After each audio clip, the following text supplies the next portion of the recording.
Generally जब भी कोई टीम एक टूर्नामेंट में 8 में से 7 मैचेस हार जाती है और एक महीने तक वो बॉटम पोजीशन पे हो किसी भी टूर्नामेंट में, तो हमें तो अक्सर ये लगता है कि बस अब इनके जो मैचेस बचे हैं वो खेल के ख़त्म करें और बस वहाँ से घर चले जाए।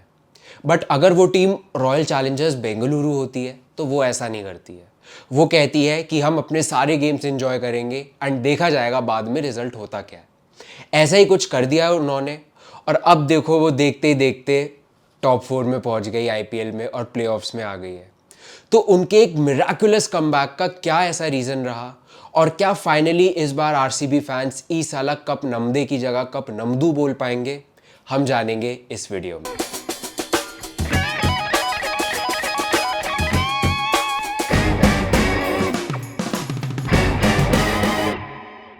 तो इससे पहले मैं वीडियो में आगे बढ़ूं, मेरी आप सबसे एक रिक्वेस्ट है कि आप प्लीज़ वीडियो को एंड तक देखें और इस वीडियो को लाइक, कमेंट, शेयर और सब्सक्राइब करें और आगे जाके मेरे चैनल को भी सब्सक्राइब कीजिए।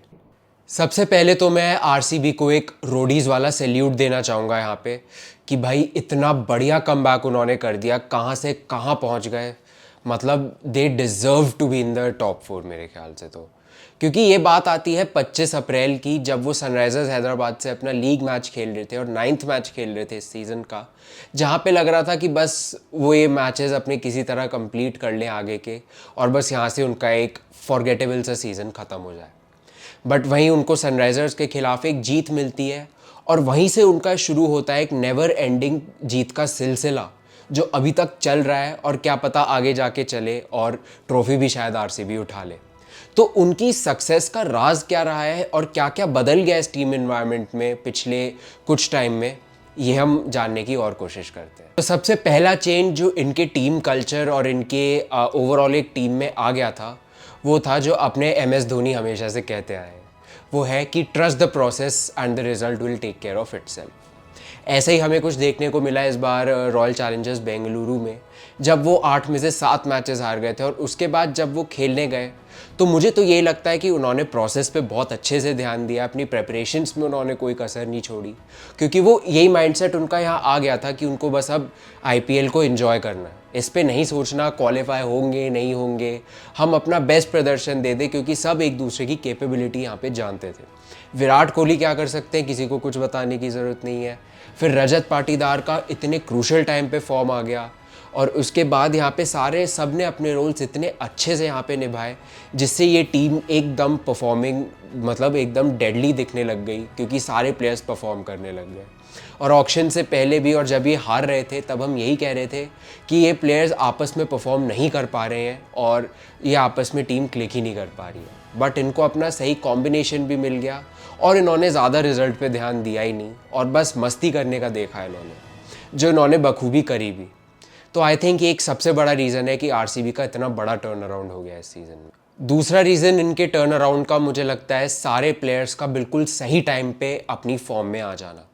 चाहे वो रजत पाटीदार हो गए, मुझे लगता है शुरू ही इनसे करते हैं हम, बिकॉज रजत पाटीदार ने जिस तरीके से स्पिन को खेला, बिकॉज मुझे ये लगता है कि आरसीबी के कोचिंग स्टाफ ये बात अच्छे से जानती थी कि रजत पाटीदार की स्पिन खेलने की एबिलिटी बहुत ही बढ़िया है।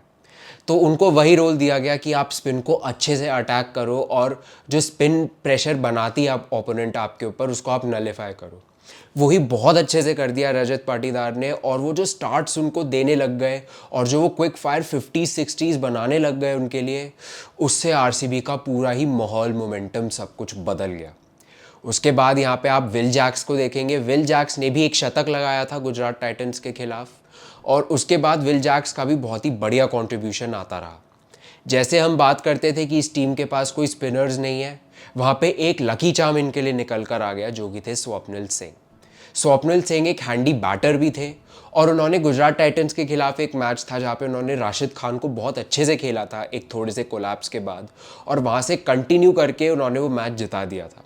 और उसके बाद उन्होंने जितनी गेंदबाजी करी है, मोस्ट ऑफ द टाइम्स उन्होंने पहले ओवर में विकेट चटकाई है, जो कि एक बहुत ही, मतलब एक अच्छा स्टार्ट दे देता था आरसीबी को। इसके साथ हमारे सबके अपने चहीते, अपने प्यारे विराट कोहली तो हैं। उन्होंने जो एनर्जी हमेशा हाई रखी टीम की, और वो जब से खेल रहे आरसीबी के लिए तब से वो ये करते ही आए हैं। तो आई थिंक अगर आरसीबी ऑल द वे जाती है और ये कप जीतती है तो विराट कोहली को जो मतलब हम इतना कहते थे कि वो एक आईपीएल ट्रॉफी डिजर्व करते हैं वो सच में करते हैं। Last but not the least एक और रीज़न है आरसीबी की सक्सेस का, एंड आई थिंक सीएसके वाले मैच में भी हमने देख लिया था, वो थे हमारे हम सबके प्यारे यश दयाल। यश दयाल का आप सब जानते हैं उनके साथ पिछले साल क्या हुआ था जब जीटी वर्सेस केकेआर का मैच चल रहा था और रिंकू सिंह से उन्होंने आखिरी ओवर में 5 छक्के खाए थे। वहाँ से यश दयाल का इतना बुरा मोराल डाउन हुआ, एंड उसके बाद उनका जैसे उन्होंने बताया था कि उनका 8-10 kg वेट कम भी हो गया था, बिकॉज वो इतने स्ट्रेस में चल रहे थे उस टाइम, बिकॉज सोशल मीडिया पे ट्रोलिंग थी, हर जगह ट्रोलिंग थी। और आज भी मतलब अभी भी सिचुएशन उनके लिए ऐसी थी सीएसके के खिलाफ जहाँ उनको 17 रन डिफेंड करने थे आखिरी ओवर में। पहली बॉल पे जब आप MS धोनी से छक्का खा लेते हो उसके बाद तो कोई भी बॉलर कांपेगा उनको डालने के लिए। एंड यश दयाल की भी मुझे लगता है उस दिन वही सिचुएशन हो गई होगी, उनको भी नहीं समझ आ रहा होगा कि मैं MS धोनी जैसे दिग्गज को क्या बॉलिंग डालूँ। उन्होंने अपनी स्किल्स में अपने ऊपर इतना विश्वास जताया और उन्होंने फिर धोनी को आउट भी कर दिया, और उसके बाद उन्होंने वो 17 रन डिफेंड भी कर लिए और वो आरसीबी के लिए आज एक सुपरस्टार बन गए। कहाँ लास्ट ईयर तक उनको ट्रोल किया जा रहा था, ऑक्शन में भी जब आरसीबी ने उन्हें ख़रीदा था तब भी उनको सब इतना ट्रोल कर रहे थे, आरसीबी का नाना पाटेकर उनको बोलते थे। बट अब देखो उन्होंने कैसे इस चीज़ को चेंज कर दिया और आज इतनी बढ़िया रिडेम्पशन हो गई है यश दयाल की, और मैं उनके लिए बहुत ज़्यादा खुश हूँ यहाँ पे। होपफुली वो ऐसा करते रहे आरसीबी के लिए, एंड इंडियन टीम के में भी वो अपने जगह बना सकते हैं।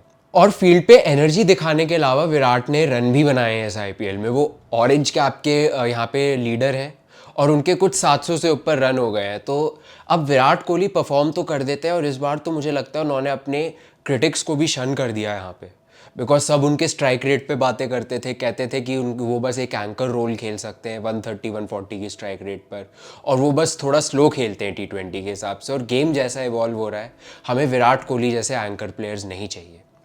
बट उन्होंने सबको दिखा दिया कि एक शेर जो है वो शिकार करना तो कभी भूलता ही नहीं है, और उसके साथ साथ किंग तो वो है ही। तो उन्होंने दिखा दिया कि मॉडर्न डे T20 जो है उनसे बेहतर अभी भी कोई नहीं खेल सकता। चाहे कितने भी प्लेयर्स आ जाए, कितने भी प्लेयर्स कहीं से आ जाए, या कोई भी टैलेंट आ जाए, विराट कोहली तो विराट कोहली रहेंगे ही। चाहे वो मुश्किल सिचुएशन से मैच निकाल देना हो या वो अच्छे स्ट्राइक रेट पे रन बना देना हो, विराट कोहली ने इस बार सब कुछ किया है। और विराट कोहली हमेशा से एक ऐसी पर्सनालिटी रही है जिन्होंने हमेशा से प्रेशर में थ्राइव किया है। इसका सबसे बड़ा एग्जाम्पल था 2022 का T20 world cup India Pakistan का मैच, जहाँ पे इंडिया का स्कोर 30-4 के करीब कुछ हो गया था। वहाँ से विराट कोहली अकेले इंडिया को वो मैच जिता गए और एंड तक रह गए। तो मुझे लगता है विराट कोहली ये सिचुएशंस एम्ब्रेस करते हैं जहाँ पे प्रेशर उन पे बहुत ज़्यादा आ जाता है, और ऐसा हो जाता है कि अब विराट कोहली पे ही सब कुछ है। मुझे लगता है वहीं पे वो थ्राइव कर जाते हैं, एंड जो भी उनको मतलब जो भी उनके अंदर एंगर है, अग्रेसिवनेस आप देखते हो, वो उसी बात का है, और उन्होंने बहुत अच्छे से यूज़ कर लिया। एंड आज विराट कोहली एक मॉडर्न डे ग्रेट है।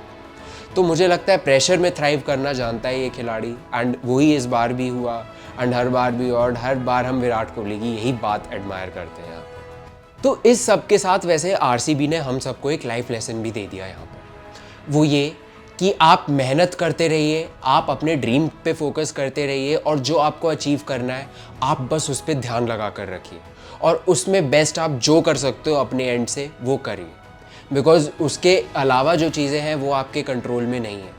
ऐसे ही इस केस में 30 में से 28 मैचेस थे जो आरसीबी के कंट्रोल में नहीं थे, बट आरसीबी मेहनत करती रही, अपने प्रोसेस पे ध्यान देती रही, अपनी हर चीज़ों में उन्होंने अपना 100% से भी ज़्यादा दिया, तो लक उनको फेवर कर ही गया।